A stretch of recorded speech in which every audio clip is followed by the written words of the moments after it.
Coucou tout le monde, j'espère que vous allez bien. Donc je vous retrouve dans une vidéo un peu spéciale. Comme vous l'avez vu dans le titre, c'est la chérie qui choisit. Donc j'ai 4 bibliothèques derrière moi. Donc là il y en a 2 dans l'angle même si vous n'en voyez qu'une. Et les 2 derrière moi. Celle-ci que vous ne voyez pas, en fait c'est les livres que ma pile à lire et ma pile à lire du mois pardon. Et les livres acquéris cette année. Donc j'ai demandé à la chérie pour respecter le un quart de livres récents et 3 quarts de livres plus anciens. Je lui ai demandé de choisir 3 livres dans chaque bibliothèque. Étant donné qu'elle n'a pas fait la garce et qu'elle ne m'a pas pris que des pavasses, même loin de là, du coup je lui ai dit de m'en piocher 3 bonus. En fait c'est des livres que je vais devoir lire entre le 1er septembre 2019 et le 31 août 2020. Et il y aura une autre vidéo dans le même genre, c'est les copines qui choisissent. Et là je vais demander à Marilyn de piocher 12 livres dans ma pile à lire sur Livre Addict une fois qu'elle sera mise à jour parce que c'est clairement pas le cas à l'heure actuelle. Et à Sylvie et Tania d'en choisir 6 chacune. Pourquoi Marilyn en aura plus? Tout simplement parce que Marilyn est ma fournisseuse de livres officiels, elle me prête plein de livres. Et que je pense, je vais peut-être me tromper, hein, mais qu'elle sera moins sadique que Sylvie et Tania. Donc du coup c'est elle qui en choisira plus. Parce que je pense que Tania et Sylvie vont être beaucoup plus sadiques, elles vont me faire sortir des livres qui me font peur. Et des livres qui sont des grosses pavasses, les connaissant. Donc, voilà. Donc on commence avec les choix de ma chérie et on commence avec les vieux livres. Enfin vieux. Il y en a des très vieux, il y en a des moins vieux. Donc on a Eve, Entité Vigilance Enquête de Karina Rosenfeld chez Syros. Je ne sais plus qui c'est qui l'a dans sa pile à lire, dans les filles, et on doit le faire en LC, donc les filles, quand vous passez par là, dites-moi quand vous voulez le caser, celui-ci. On a Ever After High, le tome 2, la plus rebelle de toutes de Shannon L chez Hachette, donc j'avais lu le tome 1 que j'avais trouvé sympa mais sans plus. Je vais continuer avec ce tome 2 et après je verrai, soit je termine la série avec le tome 3 et le hors-série, soit j'abandonnerai là, on verra bien. Ensuite, on a Scarlett mène l'enquête de Fleur Hitchcock chez Flammarion Jeunesse. J'adore cette couverture. Donc là, on est plus dans une enquête, il me semble. Donc, à voir ce que ça donne. Et puis, j'aime bien les entêtes de chapitres qui sont décorées. Je trouve ce livre très beau. Donc, voilà. Donc, j'ai vraiment hâte de me plonger dedans. Ensuite, un livre, vu la thématique que je vais garder plus pour les mois d'hiver. Frozen, le tome 1, Fuir ou mourir de Melissa Delacruz et Michael Johnston, chez Albin Michel Louise. Donc ici on est dans un monde ravagé par la glace. Donc ce sera peut-être mieux à lire en plein hiver que en plein été, parce que là on a de nouveau 32 degrés, donc la saison s'y prête pas trop. Un livre que j'ai eu à mes 30 ans, j'en ai 34, il serait temps que je les sorte. Geek Girl, le tome 1 de Holly Small chez Nathan. Donc Daniel, si tu passes par là, non, je n'ai toujours pas lu ton cadeau d'anniversaire. Surtout que j'ai des amis extraordinaires, c'est-à-dire que je lui ai donné une liste de livres, il m'en a pas acheté un, non, bah non, il m'a pris les 3 qui étaient sortis à l'époque.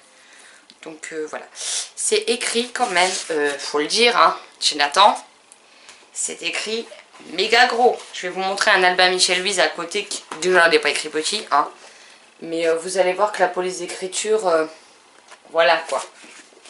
Donc je pense que ça devrait quand même vite se lire, mine de rien. Il fait même pas 400 pages. Puis avec une police d'écriture pareille. Voilà, voilà. Ensuite, Les Belles Villes de Benoît Mainville, que ça fait 2 ans qu'il est dans ma pile à lire. Publié chez Sarbacane. Donc voilà, je l'avais même fait dédicacer au livre sur la classe à Nancy en 2017. Hein, et il n'est toujours pas lu. Un livre que je n'ai vu passer absolument nulle part, si ce n'est sur les étagères à l'espace culturel Leclerc. Le tome 3 va sortir, alors il me semble que c'est en français, mais je suis pas certaine. En tout cas, le tome 2 est sorti cette année. Donc on a La légende de Potkin le Brave de Kieran Larwood, publié chez Gallimard Jeunesse, donc le tome 1, Naissance d'un chef. Et j'aime beaucoup le travail fait sur le livre, qui est encore une fois très beau. On a une carte, des entêtes de chapitres décorées. Et je ne sais plus de quoi ça parle. À l'époque, le résumé m'a donné très envie. Et voilà. Puis j'adore beaucoup. J'adore beaucoup. Oui, bien sûr. J'aime beaucoup cette couverture. Un livre qui est dans ma pile à lire depuis sa sortie. Août 2014. Bon, moi, ça fait officiellement 5 ans qu'il est là. Hein. Witch Song d'Amber Argyle, donc le tome 1 de la série, chez Lumen, avec une magnifique couverture. Étant donné qu'il s'agit de sorcières. J'adore ses yeux à la nana. Je pense que je vais me le lire en octobre. Il y a Halloween, donc voilà. Un livre que je vais me garder, je ne sais pas pourquoi. Plus pour l'hiver, parce que je sais pas quand est-ce que ça se passe. Mais je sais pas. Ça fait très hivernal, je trouve. Donc, Le Temps des Miracles de Anne-Laure Bondou, publié ici chez Bayard dans la collection 12+. Voilà, un livre dont j'entends parler. Par contre, c'est écrit petit. Hein. Donc, j'ai beaucoup entendu parler sur la chaîne de Margot Liseuse, si je ne dis pas de bêtises. Et que j'ai acheté il y a fin d'année dernière, il me semble. Donc, comme ça, je vais pouvoir le découvrir. Un de mes achats des Imaginales de l'an dernier, je crois. Les Orphelins du Sommeil de Pascaline Nolo aux éditions du Chat Noir dans leur collection Chaton Hanté. J'avais lu L'Ombre de l'Encou que je n'avais pas particulièrement aimé. J'ai lu Effroyable Porcelaine que j'ai adoré. Et donc maintenant on a celui-ci.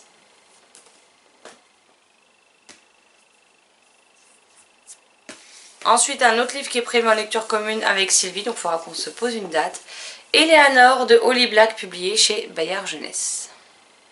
Donc on avait déjà voulu le lire et puis on avait dû décaler la LC et on ne l'a pas reprogrammé. Et on passe dans les 4 livres qui ont rejoint ma pile à lire cette année qui me font très envie. On a Les Baleines Célestes de Elodie Serrano chez les éditions Plume Blanche que j'ai fait dédicacer et que j'ai pris aux Imaginales donc cette année.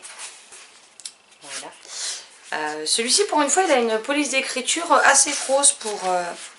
les chapitres sont comme ceci pour un Plume Blanche donc ça devrait vite se lire. Ensuite, on a Totem Tom, le tome 1 Nécropolis de Patrick Maxpert chez Gulfstream. Donc, c'est une trilogie trépidante de dark fantasy urbaine post-apocalyptique. Une quête de liberté contre un pouvoir maléfique établi par une nature vengeresse. Ça promet, je connais la plume de l'auteur et on verra bien ce que ça donne. Un livre qui est prévu en lecture commune avec Marilyn, Tania et Sylvie. Ce sera pour octobre, je pense. Entre octobre et décembre, puisque en fait avec les filles on a pris l'habitude d'avoir au moins une LC par mois avec Gardiens des Cités Perdues. Là on est à jour, donc août on a lu La Princesse et l'Alchimiste et demain on commence, au moment où je vous tourne cette vidéo, on commencera Marqué publié chez PKJ le tome 1. Et vu qu'il n'y a que le tome 8 après, on va bien trouver un autre titre à se foutre tous les mois, hein, clairement.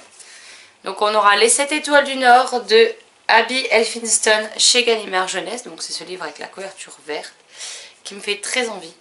Il fait un peu plus hivernal, donc c'est pour ça on va peut-être se le garder. On va pas le lire avant octobre en tout cas, ça c'est sûr. Je l'avais acheté pour le lire cet hiver et puis j'ai pas eu le temps, donc le voilà. Et le dernier, c'est un livre acheté aux Imaginales qui m'a été offert par ma meilleure amie et qu'elle a été me faire dédicacer par l'autrice parce qu'étant donné qu'elle parle anglais, c'était plus simple pour elle que pour moi d'aller voir l'autrice.